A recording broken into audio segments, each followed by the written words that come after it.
اللہ رب العزت نے قرآن مجید کے اندر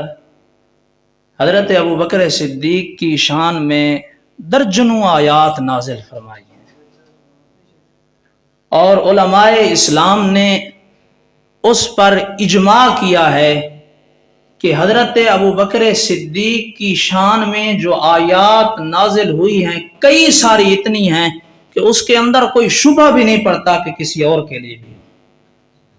جس طرح کہ وَسَيُجَنَّبُهَا الْأَتْقَى، یہ اس کے بارے میں ابن جوزی لکھتے ہیں، وہ فرماتے ہیں کہ یہ آیہ مبارکہ ایسی ہے کہ علماء اسلام کا اجماع ہے اس بات پر کہ یہ آیت حضرت سیدنا صدیق اکبر کے لیے اتری ہے۔ اور شیخ احمد بن محمد الساوی مالکی رحمت اللہ علیہ حاشیۃ الساوی علی تفسیر جلالین کے اندر اس آیت کے تحت وہ لکھتے ہیں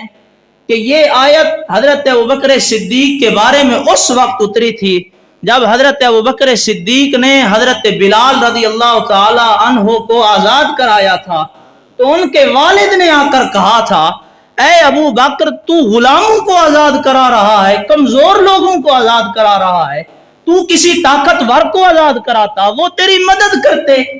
تو حضرت ابوبکر صدیق نے جواب دیا تھا کہ آج وہ جواب ہر مومن اپنے دل پر نقش کر لے جو سیدنا صدیق اکبر نے جواب دیا تھا، کہا میں کمزور لوگوں کو اس لیے آزاد کرا رہا ہوں تاکہ خدا کی ذات مجھ سے راضی ہو جائے۔ یعنی سیدنا صدیق اکبر ابتدائے اسلام سے ان کی فقط یہی نیت تھی، رضا للہ۔ یعنی وہ وقت جب اپنے پرائے دشمن تھے، جب اپنے پرائے تلواریں اٹھا کر آئے ہوئے تھے، آج لوگ ان پر تانا زنی کریں، معاذ اللہ تہمت باندھیں، وہ خلافت کے حقدار بننا چاہتے تھے۔ اس وقت جب اسلام کا نام لینا جان پر کھیلنے والی بات تھی، جب کوئی اسلام کا نام نہیں لیتا تھا، اس وقت سیدنا صدیق اکبر نے اسلام کا نام لیا، جب تصور ہی نہیں تھا خلافت کا، جب تصور ہی نہیں تھا، اس وقت سیدنا صدیق اکبر نے اسلام کا نام لیا۔ اور سیدنا صدیق اکبر کے لیے علماء اسلام کے ساتھ ساتھ علماء اہل بیت نے بھی بڑے فضائل بیان کیے ہیں، علماء اہل بیت نے بھی بڑے فضائل بیان کیے ہیں۔ جب مرتدین کے لیے جنگ کے لیے سیدنا صدیق اکبر گئے ہوئے تھے، پھر واپس آئے تو حضرت علی نے ان کے گھوڑے کی مہار کو تھام کر کہا، اے ابو بکر اگر تو نہ ہوتا تو آج اسلام کا نام نہ رہتا۔ یہ مولا علی ہیں، پتہ چلا جس کا تعلق مولا علی سے ہے وہ سیدنا صدیق اکبر کا غلام ہے۔ مولا علی سے محبت کا جو دم بھرتا ہے، دل میں بغض صدیق ہے، مولا علی سے محبت کا دم بھرتا ہے، تانا زنی مولا صدیق پر، یہ دونوں ضدیں ہیں ایسے لگتا ہے۔ اور مولا علی کو ماننے والا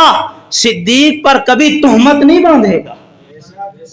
اور حضرت امام حسن کو ماننے والا بھی کبھی سیدنا صدیق اکبر بات نہیں کرے گا۔ کیوں؟ جب حضرت امیر معاویہ سے شرائط طے ہو رہی تھی، اس وقت حضرت امیر معاویہ نے یہ شرط رکھی تھی، حضرت امام حسن نے یہ شرط رکھی تھی کہ اے حضرت امیر معاویہ تو قرآن کے ساتھ فیصلہ کرے گا، تو حدیث کے ساتھ فیصلہ کرے گا، اور تو خلفائے راشدین کے طریقے کے مطابق فیصلہ کرے گا۔ یعنی وہ حق جانتے تھے انہیں۔ اور حضرت امام جعفر الصادق سے جب پوچھا گیا کہ آپ کی کیا رائے ہے ابو بکر صدیق کے بارے میں، تو پھر انہوں نے جواب دیا تھا، میں ابو بکر صدیق کو دوہرا باپ مانتا ہوں، دوہرا باپ مانتا ہوں۔ یعنی وہ صدیقیت کی نسبت کو اپنے لیے فخر سمجھتے تھے۔ ائمہ اہل بیت تعلق صدیق اکبر کو فخر سمجھیں، ان کی شان بیان کریں، ان کے مناقب بیان کریں، جہاں بن سکے ان کی شان بیان کریں، جہاں ہو سکے ان کے فضائل بیان کریں۔ آج اگر کوئی محبت اہل بیت کی آڑ میں صدیق اکبر سے مخالفت کرے، پتہ چلا یہ منافقت کی انتہا درجے کی علامت ہے۔